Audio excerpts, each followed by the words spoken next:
Ramai sangat sekarang yang minta kita buat set bottle multiplier. Hari ni aku buat 3 set bottle multiplier. Ni 3-3 second hand. Aku packkan dengan rod. Rod semua baru guys. Dekat sini ada 3, aku dah siap-siap tulis macam biasa. Ada 1, 2 dan 3. Mesin yang kita ada kat sini Okuma Makaira dengan Shimano Speedmaster. Makaira ada 2 biji. So guys, mesin condition dia semua macam baru. Aku akan review satu-satu. Kalau korang ada mesin tak pakai kat rumah tu pun boleh jual kat kita guys. Kita boleh bagi korang cash ataupun kalau korang nak trade in dengan read pun boleh, tak ada masalah. So guys, kita tunjuk yang pertama Okuma Makaira 15 T2C dengan Daiwa VIP. Ni set dia.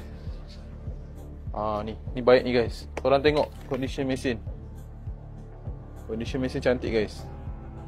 Macam baru. Mesin ni sahaja guys. Mesin sahaja bukan rod. 2000 lebih harga dia. Korang boleh check lah harganya. Tapi kita buka harga, mesin ni dengan rod harga dia 1710. RM1,710. Boleh nego lagi guys. Untuk rod dia panjang 6 kaki 11. 6 kaki 11, 30 hingga 60 lb. One piece lah rod ni. Rod baru.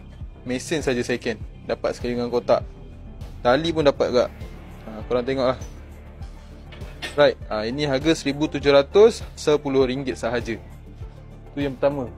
Yang kedua kita ada Okuma Makaira 1011. Second juga dengan rod Daiwa VIP. Rod sama spek. Harga pun sama guys, dua-dua ni. Korang boleh pilih nak color gold ataupun color hitam.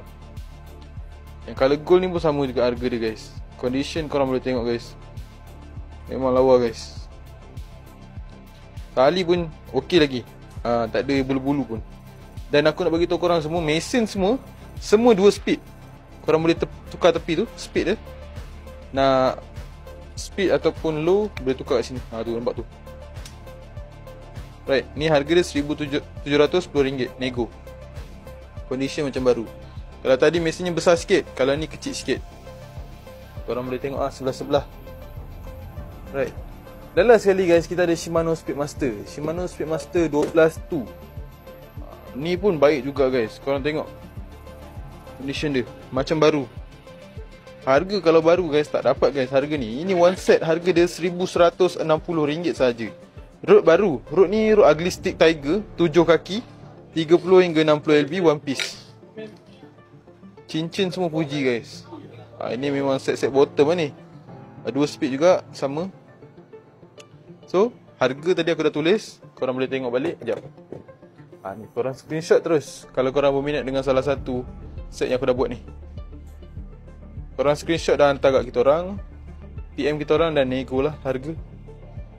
So guys, harga dah letak, alamat dah letak, nombor dah letak. Korang tahu nak buat apa, korang boleh PM kita orang pada nombor yang tertera. Macam biasa guys, apa-apa korang roger je. Dan kami juga menerima trade in race dan road. Sekian, terima kasih.